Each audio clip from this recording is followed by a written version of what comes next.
Shalom, selamat pagi Bapak Ibu Saudara, salam sejahtera dan salam sehat selalu untuk kita semua. Berjumpa kembali dalam renungan firman Tuhan di kesempatan yang berbahagia hari ini. Harapan dan doa saya kiranya damai sejahtera dari Allah Bapa di sorga, kasih dan anugerah dari Tuhan Yesus Kristus, serta sukacita oleh Roh Kudus melimpah dalam hidup kita semua. Amin.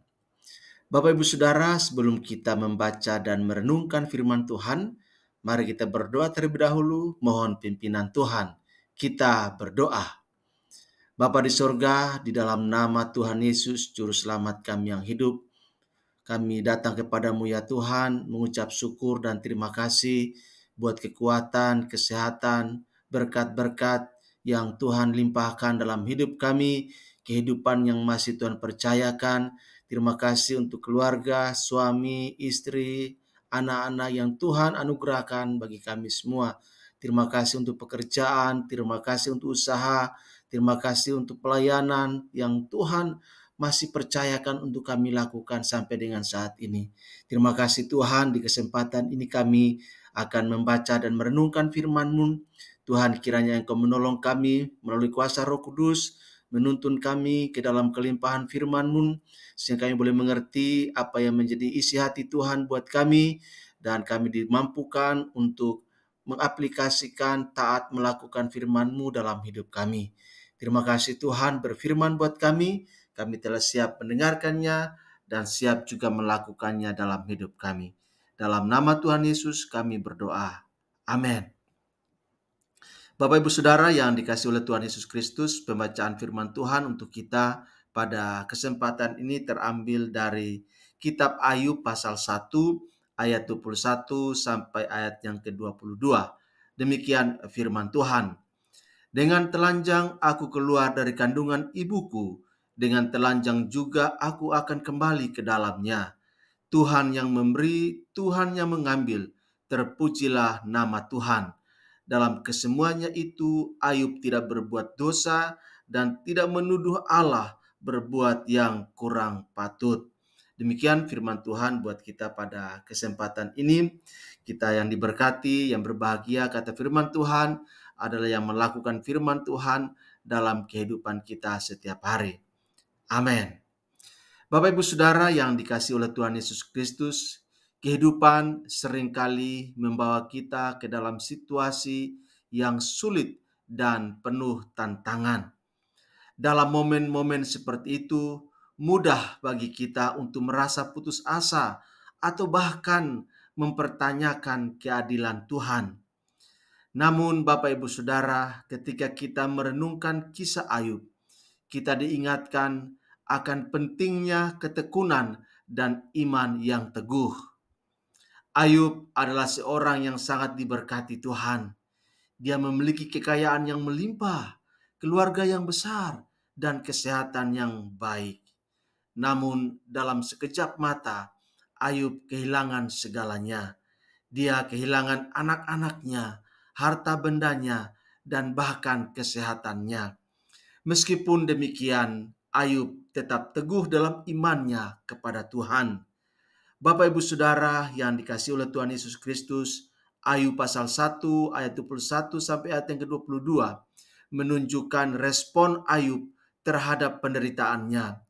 Dia mengakui bahwa semua yang dimilikinya adalah pemberian Tuhan dan bahwa Tuhan berhak mengambilnya kembali.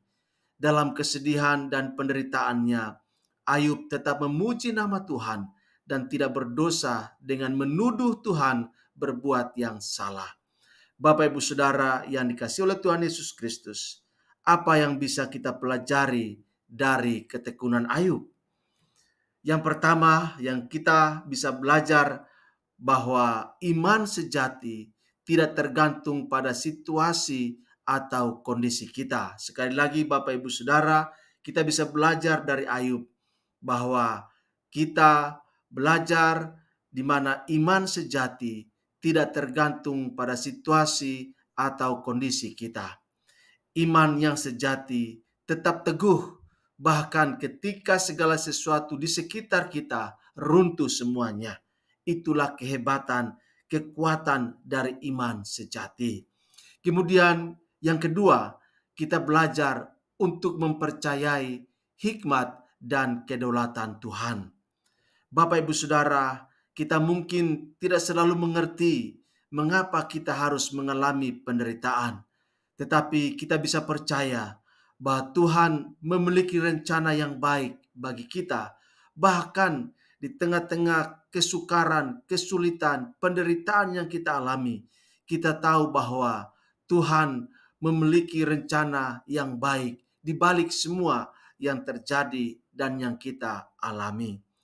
Lalu yang terakhir, yang ketiga, kita belajar untuk memuji Tuhan dalam segala situasi. Bapak Ibu Saudara, Ayub tidak hanya memuji Tuhan ketika segala sesuatu berjalan dengan baik, tetapi juga ketika dia berada di titik terendah dalam hidupnya. Ini adalah bentuk ibadah yang sejati. Ketika kita dapat memuji Tuhan, tidak hanya karena apa yang Dia berikan, tetapi karena siapa Dia bagi kita. Oleh sebab itu, Bapak Ibu Saudara yang dikasihi oleh Tuhan Yesus Kristus, marilah kita mencontoh ketekunan Ayub dalam menghadapi cobaan kehidupan. Ketika kita mengalami masa-masa sulit, biarlah kita tetap teguh dalam iman, percaya pada hikmat Tuhan, dan terus memuji namanya. Tuhan yang sama yang menopang Ayub juga akan menopang kita, menolong kita dalam melewati masa-masa sulit dalam kehidupan kita. Karena itu jangan putus asa, jangan menyerah, tetaplah percaya bahwa di balik keadaan yang sukar selalu ada mujizat Tuhan, selalu ada pertolongan Tuhan, selalu ada berkat Tuhan yang tersedia bagi kita. Tetaplah percaya, tetaplah beriman, tetaplah bertekun sampai Tuhan menyelesaikan, menjawab doa-doa dan pergumulan kita. Demikian firman Tuhan buat kita di kesempatan ini. Tuhan Yesus berkati dan shalom untuk kita semua. Amin.